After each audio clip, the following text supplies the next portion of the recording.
जय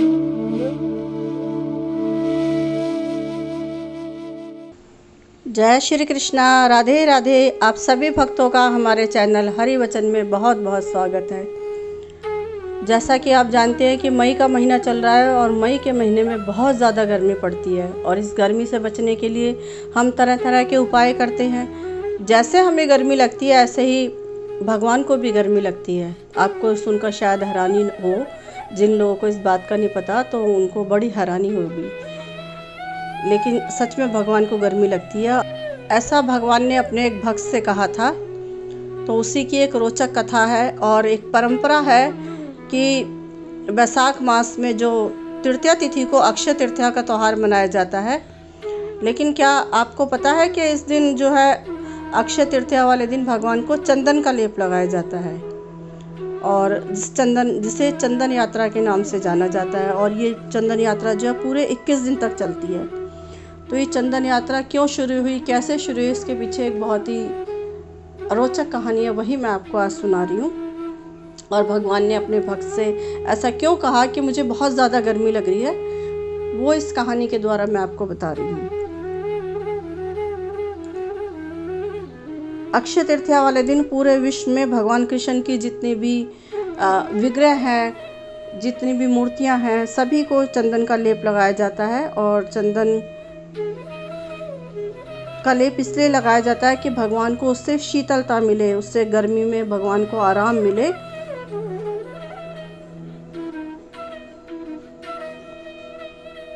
और इसमें भगवान को पूरे शरीर पर चंदन का लेप लगाया जाता है, जिसकी तैयारी जो महीनों पहले शुरू हो जाती है। चंदन के जब लेप बनाते हैं तो उसमें कपूर, केसर, गुलाब जल और इत्र मिलाया जाता है और इस सबको मिलाकर भगवान को लगाया जाता है। और इसके बारे में क्या परंपराएं हैं, क्या कहानी है, वो अब मैं आपको सुना रही हूँ। ऐसी मान्यता है कि भगवान ने स्वयं ही जगन्नाथ जी ने राजा इंद्रधुमन को इस उत्सव को मनाने का आदेश दिया था। और इसके पीछे एक पौराणिक कथा है कि एक महात्मा हुआ करते थे जिनका नाम माधवेंद्रपुरी था। तो एक बार गोपाल जी ने उनको सपने में दर्शन देकर कहा कि अरे आप सो रहे हो, उठो और मुझे जो है ज़मीन में मैं गड़ा हुआ हूँ, वहाँ पर से मुझे ज़मीन में से खोद कर और गोवर्धन पर्वत पर स्थापित कर दो। तो जब उनकी आँख खुली तो उन्हें बड़ा आश्चर्य हुआ अपने सपने पर कि सपने में मैंने क्या देखा। पर जब उन्होंने अपना सपना गांव वालों को बताया तो गांव वालों ने कहा कि हमें वहाँ पर चलना चाहिए और चलकर देखना चाहिए। जो भी स्थान उनको बताया था माधवेंद्र जी को, तो सभी गांव वाले उनके साथ मिलकर उस स्थान पर पहुँचे।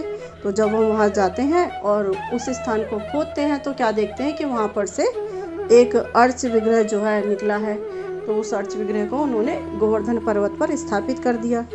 अब कुछ ही दिन बीते थे कि गोपाल जी ने उन्हें फिर सपने में दर्शन दिए और कहा कि मैं जो हूँ बहुत दिन तक ज़मीन के अंदर रहा था और जिसके कारण से मेरा शरीर बहुत जल रहा है।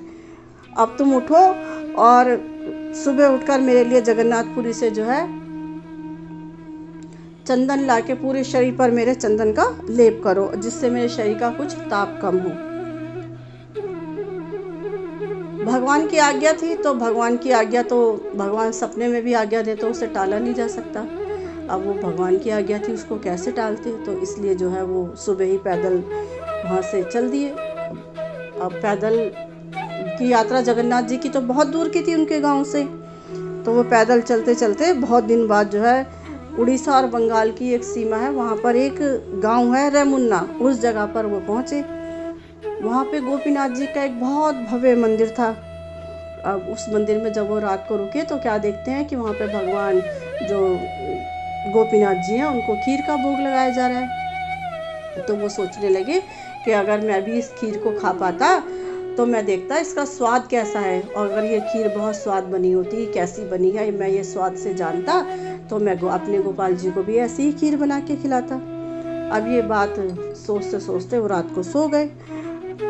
जब वो सो गए तो रात के समय भगवान गोपीनाथ जी ने, जो मंदिर के पुजारी थे, उनको रात को दर्शन दिए और कहा सपने में कि मेरा एक भक्त यहाँ आया हुआ है, उसके लिए मैंने खीर चुराई है और जो खीर चुरा के मैंने रखी है वो उस भक्त को तुम जाकर दे आओ।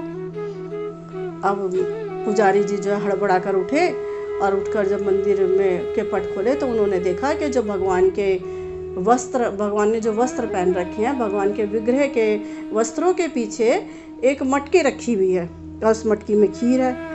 तो यह देखकर उनकी आंखों में जो है आंसू आ गए कि भगवान जो है देखो अपने भक्त के लिए खीर भी चोरी करते हैं। तो उस मंदिर का नाम जो है खीर चोर गोपीनाथ पड़ गया।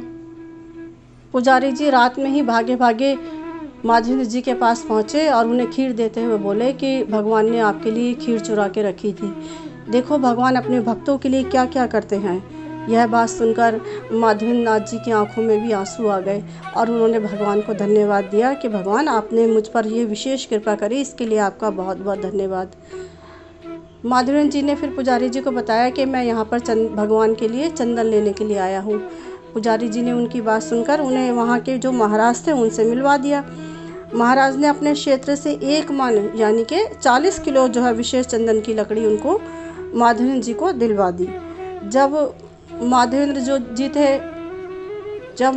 जी गोपीनाथ मंदिर में पहुँचे तो भगवान ने उनको फिर दर्शन दिए और सपने में उनको दर्शन दे के बोले कि आप ये जो चंदन का लेप है ये गोपीनाथ जी को ही लगा दीजिए, मैं ही गोपाल हूँ और मैं ही गोपीनाथ हूँ, तो हम एक ही हैं, तो इसलिए आप इन्हीं को ये चंदन लगा दो। तो माधवेंद्र जी ने गोपाल जी की आज्ञा अनुसार उनको वो गोपीनाथ जी की जो मूर्ति थी, जो विग्रह था, उसको चंदन का लेप लगाया और तब से इस लीला के सम्मान में ही चंदन यात्रा आरंभ हुई है।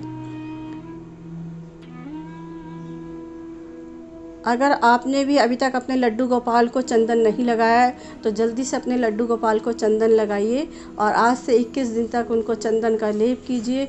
उनके जो है उनको शीतलता प्रदान करने के लिए चंदन का लेप कीजिए और आपके भी यदि कोई दुख है, संकट है तो उनसे प्रार्थना कीजिए कि मेरे भी तापों को हे प्रभु तुम हर लो।